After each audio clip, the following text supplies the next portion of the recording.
So welcome guys, Max of the Accidental Engineer here.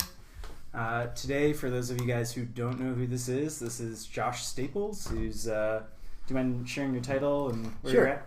Right now I work at a company called Twilio. Twilio is probably most well known for essentially aggregating SMS traffic. We have a lot of great APIs that are really easy to implement for voice, video chat, SMS. I specifically am a solutions architect for the Authy group. Authy is a turnkey solution for second factor authentication. So would you say you're on a team of salespeople or on a team of engineers? Or Great question. So this is actually my first gig as a sales engineer / solutions architect, and I work with about a dozen sales guys, a couple other solutions architects, and it's a neat job, a lot of variety. So in contrast to all your previous gigs, you've been in this business for a while, so yeah. What's the difference with the sales engineer type of role? Right. So one of the reasons I went into sales engineering is I was a little bored with the way engineering is very boilerplate, right? So you have a project, you have a JIRA list, you break up your tasks, and then you work on a 2-week sprint, 1-week sprint, everything else. So for those people who might not even know what a sprint is, do you mind breaking down like what it's like at some of the roles you've been at previously, where there's a really high level of process about how software gets made? Absolutely. Yeah. So I guess ideally one of the things you have to look at when you're designing software, designing projects, is the actual cost associated with an engineer. One of the easiest ways to minimize this cost and to maximize sort of their implementation time is to break down projects, right? If you're going to build a skyscraper, you're going to break it down to steps, starts on the steps, organize the steps, and build that skyscraper appropriately, right? You're going to start off with the frame, which could be some basic top-level architecture, and then slowly get into the details of implementing each floor, adding designs, desks, and everything else. So typically in engineering, you take a while and actually design a sprint. You'll have people that actually run these sprints. Sprints is essentially a time-boxed amount of time. It could be 1 week, it could be 2 weeks. It really depends upon the engineering team. It could be even longer. And essentially you break down the tasks and then assign the tasks based upon the how difficult they are and the amount of time it'll take to the engineers on your team. And then the engineers will start on a sprint and actually iterate through these tasks and slowly develop whatever project, whatever kind of design they're working on. So if we were working for Reddit.com and making the website from scratch, we might be on a team together and have 2 weeks to do a set of designated tasks for each of us. So I might make the login form, Josh might make the voting functionality, right. And so you break up the work, kind of like building a skyscraper, like you said.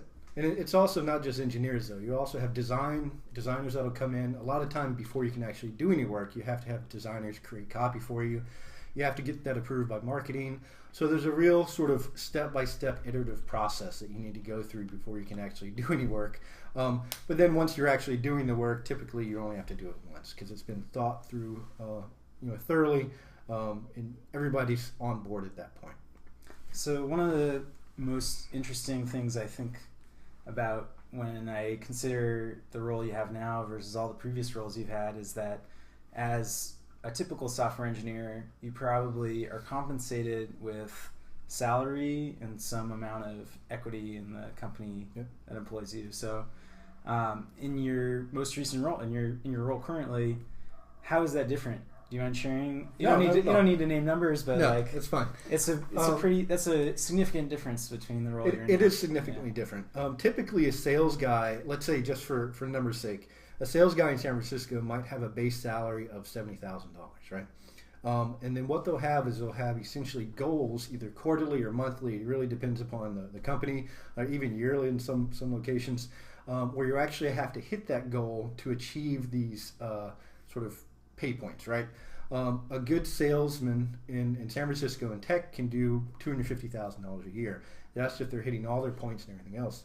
Sales engineering is a little different, where we have a much higher base salary, but we still have that kind of bonus structure. My bonus structure is about 25% of my base salary. So it's a little different, but it's still better than engineering in my opinion.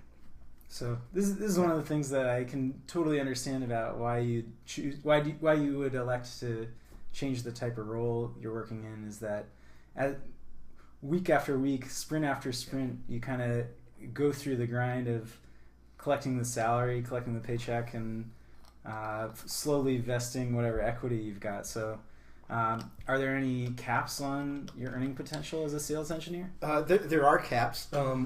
Mostly sales engineers, the entire sales team has a goal for the year, or in our case, a quarter. And if you hit that cap, and then if you go above that cap, you start getting multipliers. So a really, really good salesman in many companies is going to be the highest paid salesperson, or the highest paid person in that entire company if they're hitting their multipliers. So say, just for numbers purposes, say I had a goal of $100,000 for a quarter. Let's say I scored $300,000, right? So that might put a 4x multiplier on my actual sales payment. So instead of getting the $70,000 or whatever for that quarter, all of a sudden I'm making $200,000 for that 3 months of work. So there are a lot of great multipliers. But again, as a sales engineer, it's a little different. In my team, we actually support all the salespeople. So sometimes salespeople are divided up into individual regions. Sometimes they have individual products. Our sales guys are regionalized. But then all the sales engineers, there are 3 of us, and there's 1 in APAC, so 4 total. We're actually there to support everyone. So our numbers are actually aggregated across all the sales guys' regions at this current time. Sounds socialist. Well, it's really good because it allows, for me, I've done a lot of the demo sites. I've done a lot of work that isn't specific to a certain sales guy, but supports all the salespeople across the way, right? A lot of those are banking. We have a demo banking site, for example. That's something that each salesperson will use, which I've been able to provide for all of them because I support all the sales guys. If I were siloed to a particular region and a particular salesperson, I would only want to work specifically on the tasks that help that person because it's reflected in my comp. So is the role of a sales engineer or a solutions architect something that recent college graduate is an eligible candidate for, or is it something, are these types of roles and these teams only looking for candidates that have the number of years experience as a software engineer that you did when you found this role? Yeah, great question. So it could go either way. For me, I actually knew my boss from a previous job about 8 years ago, and I'd always admired I admired the guys as a boss and as a person. And we had talked quite some time, and he had interacted with me. I was essentially adding an SSO product to a medical university at the time, and it was their company that I was working with. And he came down to fix one problem that ended up having to do with cryptography keys, but it was a really obtuse, weird problem, and we always kept in touch with that. He was impressed at the time. I like to think he's still impressed. But we have been talking constantly, and we'd always had a beer whenever he'd come out. So this is a network connection I made 8 years ago. And finally, I kind of felt that it was time to transition, so I reached out to him, and he had just transferred from Oracle to Twilio, named Dan Kilmer. Hi, Dan. And he reached out and got me on board, and I really enjoy it. Part of the fun of working with a sales group too is there is a lot of character, right? It's a lot of charisma. These people are talkers, they're communicators. They have a lot of wonderful soft skills, which typically as an engineer you don't get. So that's one of the things I'm benefiting from, is I get to see this excellent communication, excellent process handling that typically you wouldn't see in a general engineering group. So do you guys hire people out of their bachelor's programs, or? We do have some people. So there's another sales engineering group at Twilio. Our sales engineering group is specific to Authy, and we're generally much older. We're a more mature group. Everyone has 15, 20 years of experience. Many other sales engineers, one of the basic requirements is communication. You can learn the technical stuff. It's really hard to get up and stand up in front of people, to go in and shake hands with the CEO or CTO if you're generally kind of afraid of that kind of interaction. But you can absolutely get into a sales engineering role at a junior level. And it's completely doable.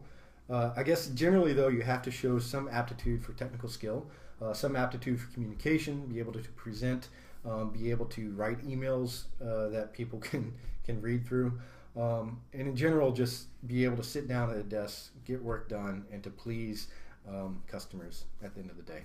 So going way back in time to when you were in undergrad getting your bachelor's degree, what was that in? So I got my bachelor's in computer engineering at Clemson University. Yeah. And did you find your first job to be a direct result of what you majored in, or did you go into something non-computer engineering first? Or?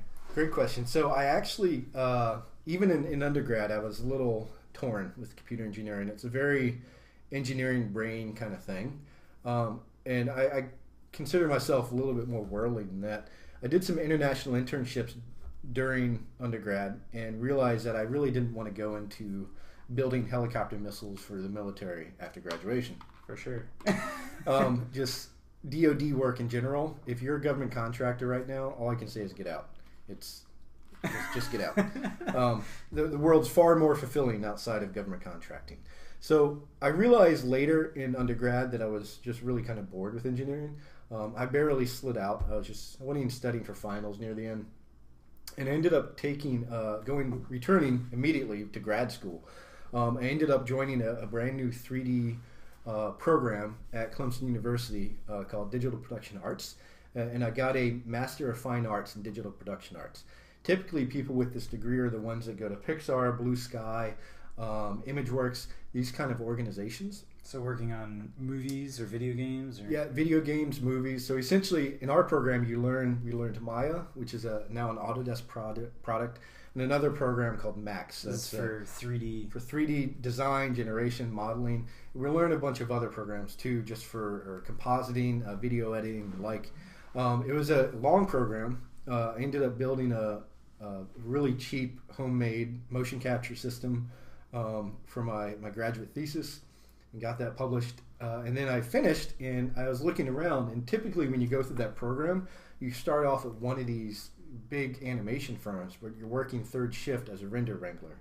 A render wrangler is someone who comes in after the rendering's been done all night. Essentially, they take all the renderings, put them together, and set them up in sort of movies for the directors and producers and animators to come in the morning to review to see if they've done everything. So working third shift in LA for 4 years did not seem too appealing to me. So I started looking around. I've been making websites for 20, 25 years now. And I ended up applying to a couple jobs in Charleston, South Carolina, where I'm originally from. And in Charleston is an organization called NOAA. NOAA is essentially the weather people, right? The satellites, the buoys that are sitting out there. And it seemed like a very interesting first job. Like if your first job on your resume is admittedly a government organization, but it's NOAA or NASA or something like that, that is going to catch that recruiter's eye like right off the bat. So I ended up working for NOAA, and they were able to let me actually set up a rendering farm internally. I did some of my own rendering for NOAA, got on the Weather Channel, It Could Happen Tomorrow, and I did a lot of different stuff. I was also doing web stuff at the same time. The thing is when I took that job, I was making $37,000 a year, right? So if I had gone and gotten an engineering degree right after undergrad, I could have made probably 60, right, immediately. So here I am, I've taken an additional 4 years, I've taken a job at far below what I could have made as an engineer, but it looked cool, right? And it was cool. There are a lot of neat parts about NOAA. It was a great organization. I was working with really smart, compassionate people, which isn't something you're going to get in some kind of web design firm, right? But I was also able to use a lot of my various skills to actually help them out. So I worked there for about a year and a half and got a little bored. At this particular organization of NOAA I worked at, we had this joke where once you got voted Employee of the Month, you go out and find a new job. So I got Employee of the Month and went out and found a new job. I ended up working at a startup called Belief Networks. They were bought out by a company called Benefit Focus. During the startup, it was actually about time when the real estate crash hit. It was 2008? 2008, and it caused a lot of problems with funding and everything else. I happened to be working with a fellow who was from the medical university where I met Dan, my current boss, a while back, and I really, really appreciated his sort of unique skill sets, right? I've been using Unix or Linux or POSIX or whatever for years in undergrad, but it was on like a Sun Microsystems OS. It wasn't Ubuntu. It wasn't Red Hat. It was a bit of a pain. These are all different versions of Linux that have their own tweaks, and by and large are very similar. Yeah, so I saw what he was able to do, and I really appreciated his skill set. I also knew that he had left the medical university and there was an open position still for his position, so I ended up applying to that position, used him as a reference, and I got in. At that point, I spent about 3 years at the medical university as like a special projects guy. I did a lot of a product called Shibboleth, which is a federated identity management system. A lot of single sign-on projects. This is a huge university. I think something like 10,000 beds at that point, which is a huge hospital. And there's a teaching university too, so there's all kinds of different situations you could be involved in. I did, at that point, after about 3 years, I was getting a little bored again. It was a cubicle farm kind of environment. I knew I'd gotten the skill set I wanted from this location, and I decided to move to the East Coast, or West Coast, from the East Coast. I landed out here in San Francisco about 6 or 7 years ago. I've been doing great. I have a lot of variety of employment that has landed me here now at Twilio. So one of the cooler technical problems I heard you mention was about rendering farms. So I think a lot of our audience might not be familiar with what a rendering farm is. You mentioned it in two instances, one in the context of what you might have been working on if you had gone to work for Pixar, for example. And you also mentioned setting up a rendering farm in your time at NOAA. So do you mind kind of giving a layman's explanation of what a rendering farm is? Sure. So all of this work happened before the AWS cloud, right? So when you're actually doing high-level 3D renderings, you can spend several minutes rendering a single frame. Right? If there are 60 frames or 30 frames to an actual second worth of footage, then all of a sudden you've got, 30 times, let's say 3 minutes a frame. It's 90 minutes for 1 single second of frame. So even more general than that, this is in regards to making an animated video. So in an animated video, you have maybe 60 frames per second. So that's 60 different image files that you need to draw. And not just draw computationally, but you need to write that to a hard disk somewhere. So that later, what you can do is you can stitch together or glue together all of the images into 60 frames per second so that you end up with a playable video. Exactly. So what does the AWS cloud have to do with this? So rendering farms at NOAA specifically, we had a couple labs. And Maya had a particular client that you could put on the labs, and essentially what it would do is you would have a master node that would send out all these rendering jobs to individual nodes. So all of a sudden I go from having one machine at my desk that can render this at 3 minutes a frame to having, say, 100 machines that can render each frame individually, then aggregate them all back together, right? So if you had a job that took an hour on one computer, and instead of running it on your one computer, you distributed it to 100 different computers, that would reduce the time it takes to render from 60 minutes down to 60 minutes divided by 100. Yeah. So you get a 100x performance increase. Instead of waiting around an hour, you're waiting around a minute. Right. And so these render farms that all the 3D companies work with, they used to, they might still do this as well. They would build out huge server farms that someone would run, and essentially their animators or developers would be able to take these big 3D projects, set them up to actually render while the actual producers are asleep, and then show back up in the morning and have all this work done. So it's a great way to distribute load. AWS is essentially the same concept. It's just a cloud. The render farms were, I suspect, the original cloud 10, 15 years ago. So back in the day, if you were a company that wanted to parallelize the rendering of your video, you would have to go out and buy 100 computers. So Amazon Web Services allows you to, on demand, rent 100 computers and only pay for the time that you're using them, and then say, I'm no longer interested in renting these, and turn them off. Exactly. Right? Yep. So, but even then, AWS could be more expensive than actually building out your own farm. There are a lot of considerations there. I've worked at one particular company that did exactly that. They're in some of the highest cost per square foot area in San Francisco, but they still found it cheaper to do their task by building a render farm, hiring someone to maintain it, and then do it themselves than to actually go to AWS. So this is something you have to consider when you're doing this calculation. If you're a small company, have a minimal number of requirements, it might be cheaper in the short term to go with AWS. Longer term, you probably want to build out your own space. Cool. So I know you personally from us having worked together. I know one of your most interested subjects is with regards to the future of virtual reality. Yes. And three-dimensional user interfaces. So do you mind sharing your early experiences with it and how you came to know about it and get excited about it? Sure. So I guess the VR, AR angle, VR, virtual reality, AR for augmented reality, those are the big things coming up right now, right? Everyone in tech is all gaga about it.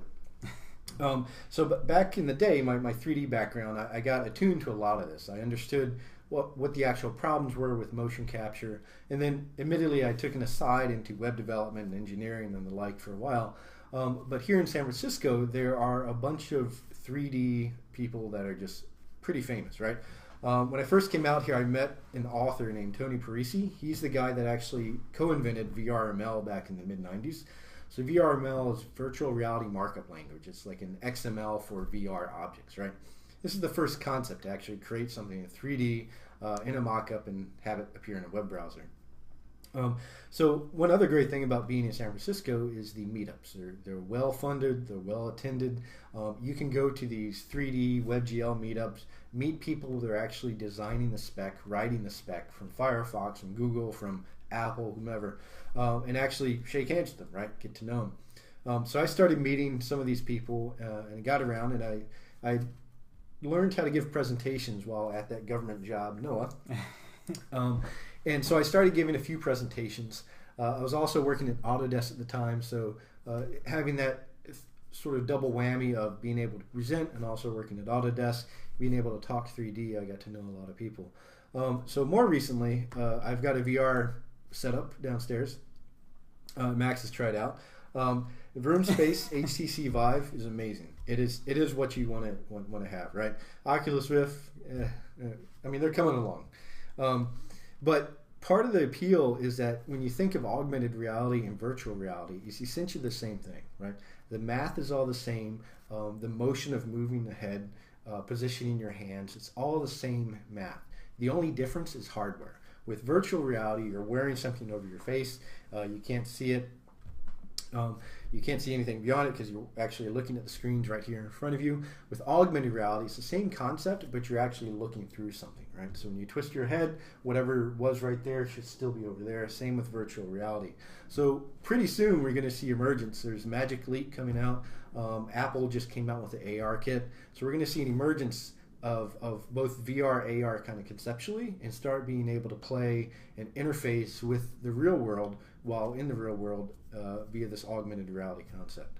So there's tons of consumer type of applications you could imagine, but I know there's a lot of interest in trying to make money off of virtual reality and augmented reality technologies and hardware as soon as possible. So do you see any kind of applications of VR and AR in even your role as a sales engineer or solutions architect, like holding meetings with prospective customers, or I don't know?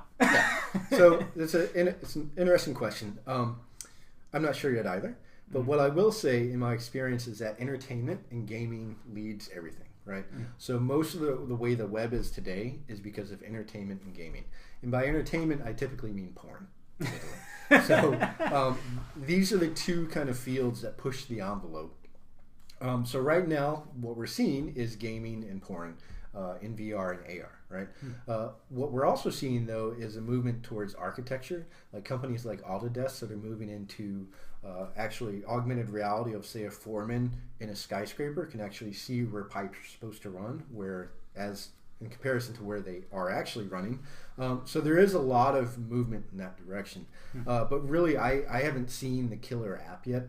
If you guys want a good concept of this kind of augmented reality usage, there's a book by Werner Vinge called Rainbow's Inn, and he does a fantastic job of designing a world where this augmented reality system is this interactive system that you have to learn and grow up with, plays a role in society as a whole. Got it. Awesome. Yeah. So not super immediate business to business type of applications for VR AR, but largely entertainment and pleasure. Yeah, for sure. Facts are facts. That's what it comes down to. So now that you've taken a role in more sales engineer side of things, are there skills or technologies? I mean, we've talked about VR AR, but are there skills and technologies that you're really looking forward to gaining at this point in your career? Yeah, I'm definitely a little loose on communication. I hate proofreading emails, so I've had to start doing that. So that's primarily soft skills. I work with a few guys that are just absolutely amazing at it. They're effective communicators. They can present well, they can talk well, they can debate well. It's these soft skills where if you want to get in this kind of role, it's something you should focus on. If you have a hard time presenting, go take a class on how to present. It'll help out droves in the long term. Is that something that you have done, or is that something you've learned all these, or are learning all of these skills, like you say, on the job as a byproduct of having your job? Yeah, so NOAA, the government organization I worked with, actually sponsored a presentation class. I'm drawing a blank right now. That's okay. Okay. So I actually took that class, Toastmasters. It was a Toastmasters class. And so I actually participated in that, and at one point became the president of Toastmasters. And that alone, like, I might not give the greatest presentations, but I give effective presentations, right? And you'll enjoy my presentations. Or else. I'm also, I'm also really good at just winging it, right? So a lot of what Toastmasters did is it made me less scared, less bashful of getting up in front of a group of people. It also teaches you things about moving your arms, talking effectively, taking change out of your pockets. So you're not jingling your change the entire time, which I did during my thesis presentation. So it's a lot of little small steps like that. It's a good group too, because typically everyone has to go through the same step-by-step process. I think the icebreaker is the first speech, and then it sort of trains you in a bunch of different ways to give speeches, and you're in a group of peers, right? So everyone's very supportive. It's fun. We had a vote for the best Toastmasters in our organization, and they got a free coupon for lunch at a Chinese place everyone liked, right? So you can frame it effectively as well. And they have clubs all over the United States. So if you just Google Toastmasters and your city name, odds are they're meeting at the local YMCA building or Chinese restaurant. Yes. So that was probably the big takeaway that I learned. It was something I'd managed to avoid in undergrad and grad school, but fortunately, sort of NOAA helped me foster that in. So a little tangential to this, but you were describing how you want to get better at the communication side of things in your sales engineer type of role. One interesting startup in the Bay Area recently announced raising something like $200 million at a very high valuation for the company called Grammarly, which provides automated grammar checking. Do you use any kind of tools like that, or do the salespeople that you admire and are hoping to learn from, do they use these types of tools to automatically check themselves from sending that email that has maybe the wrong tone or misspellings or bad grammar? I know the guys I directly work with don't. They're sort of pro level at this point. They're one of them, for example, is a former lawyer. I mean, so he's on point with his communication. The other guys are a little bit older, and so they're just pros. They know what they're doing at this point. I specifically don't use anything other than Google, but typically if I have an important email to write, I'll write it, reread it, and then essentially not put any. Here's a good point for those junior developers. If you're writing an email, do not put an email address in the to or CC or BCC until you're completely done, right? That's one of the things you learn, is that accidentally hitting Control-Enter in a certain application will send an email. A badly formatted, half-finished email. This can have catastrophic impact on your career prospects. Yep. Yeah. So essentially what I'll do though is I'll write the email and then I'll go do something else for 5-10 minutes, come back and reread it, and then send it. Right? Sounds like you have a story here. Do you mind sharing? I don't know if you do, but do you mind sharing a story of a... Sure, I've got an email. So okay. When I worked at the medical university, I'm a graduate of Clemson University, which is one of 2 larger universities in South Carolina. The other one's USC, University of South Carolina. And we're competitors, friendly competitors. Our football team beats their football team all the time. And so do most of our other sports teams. So when we're working at medical university, I got an email from a friend who I knew was a electrical engineer graduate from USC. And then I proceeded to respond to him. I accidentally hit reply all, however, and this was a group email that went out, and proceeded to rip him apart, unintentionally doing this publicly, about how ineffective his engineering was. And this is all tongue-in-cheek. We're having just fun jabbing each other. But at Medical University of South Carolina at times using Outlook, and Outlook has this undo email send feature. And what that stupid undo send email feature actually does is it sends a notification to every single person that received that email saying that you're trying to retract the email. It doesn't actually retract the email. So previously, where everyone probably would have ignored it, because I sent this retract email feature, it essentially notified everyone to read the feature because there's something juicy there. So I immediately left for lunch and proceeded to walk down a corridor and heard at least a dozen people cracking up because of this inadvertent email I sent. So this wasn't too catastrophic. It was more egg in my face a little bit. Yeah. But it is something that you see a lot. People just not understanding email etiquette appropriately. Oh man, I have my own personal story about this that might be too soon to tell, but at a previous role, we had recently hired a VP of engineering, and I reported to him, and perhaps against my better judgment, and something I had done previously was I emailed to the company, our entire company email list, that we were going to be doing a short period of database maintenance. So the website or various parts of our website would be read-only. And I sent that to the entire company without consulting the VP of engineering, who was recently hired in and above me. And he replies all. And he has I won't say it's like a impolite tone, but he was it was a pretty disrespectful tone, and I could tell that he probably didn't mean to reply all.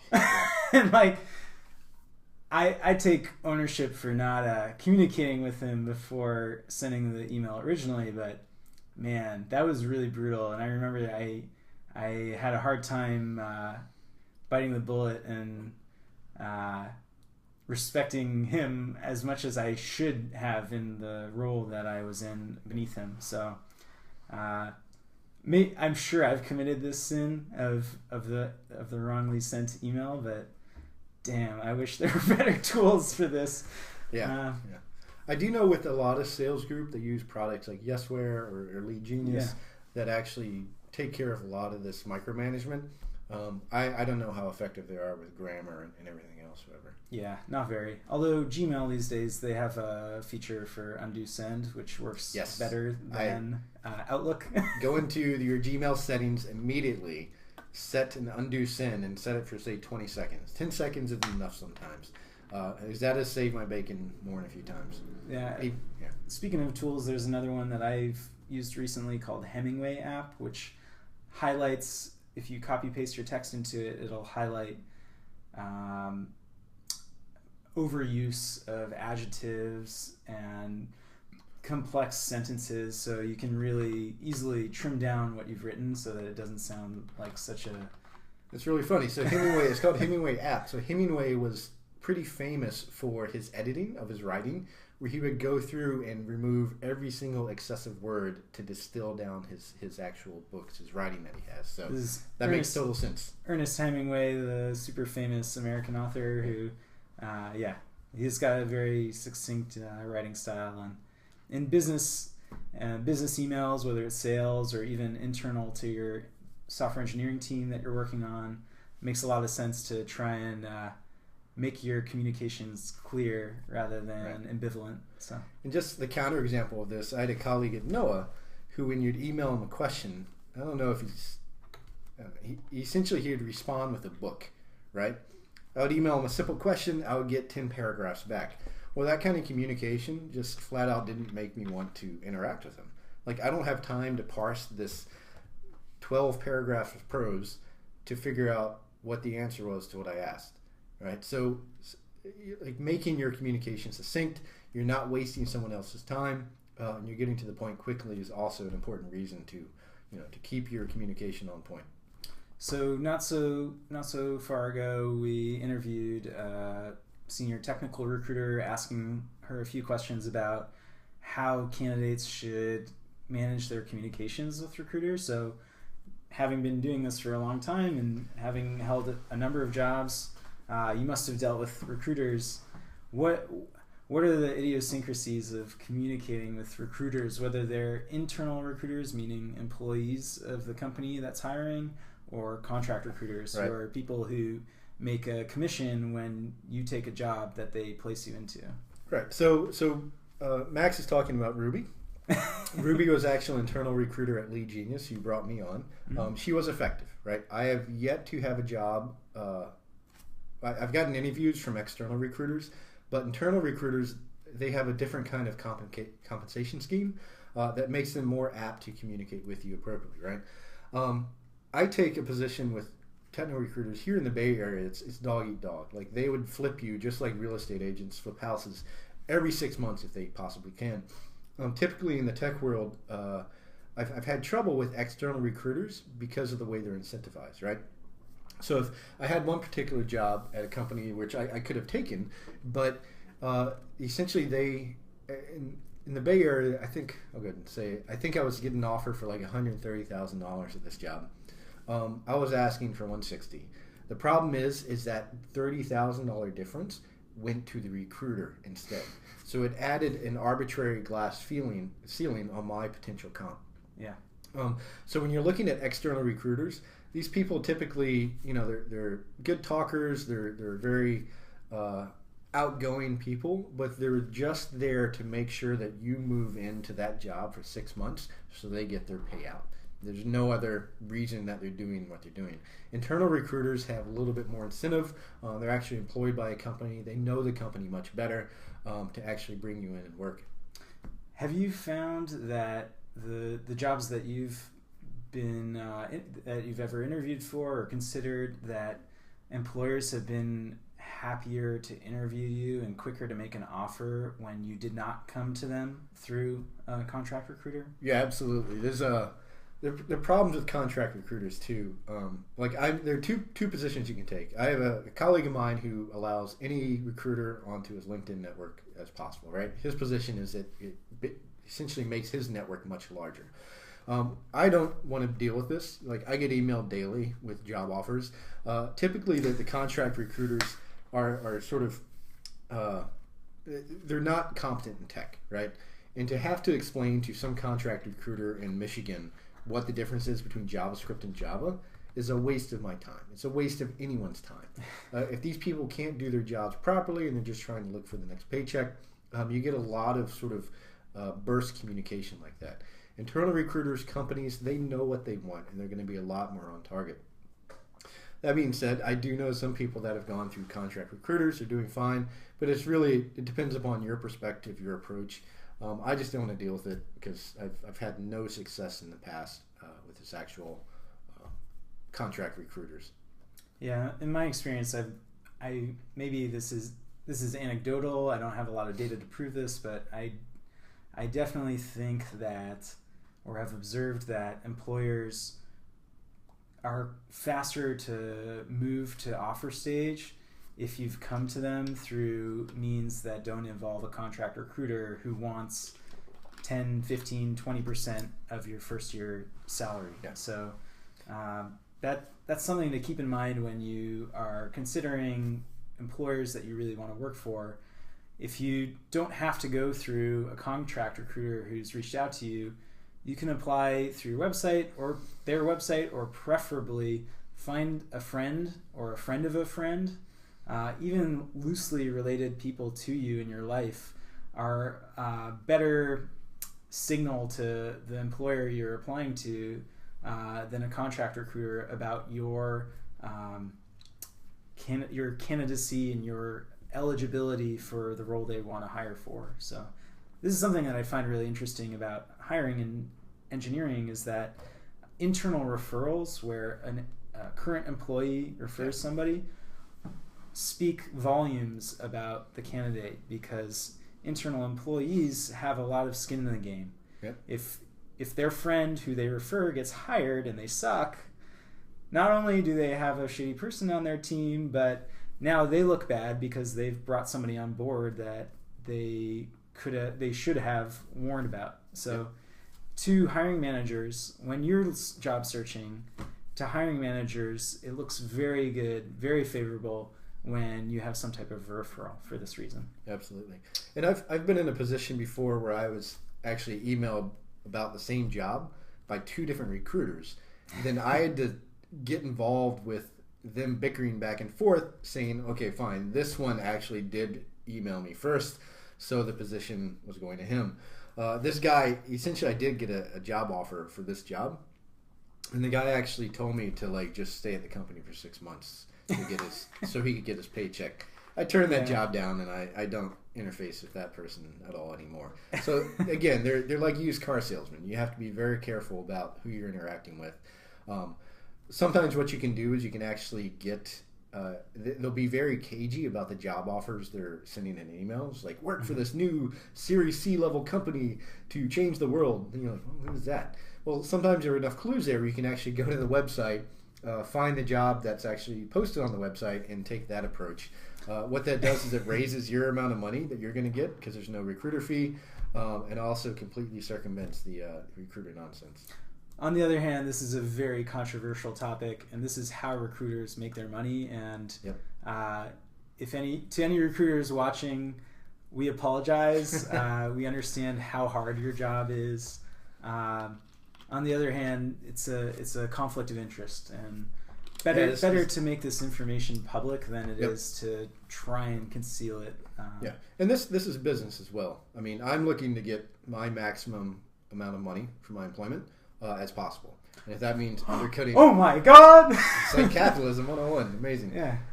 So it's if it's in my best interest to take that approach, then I'm going to do what I have to do. Yeah. But again, Ruby was great. Wonderful. Internal recruiters, yes. External recruiters, no. Yeah. So, I mean, any other topics we want to cover? I mean, we've covered a lot of ground. Maybe. Go for it. Good. So I've transitioned through a lot of jobs.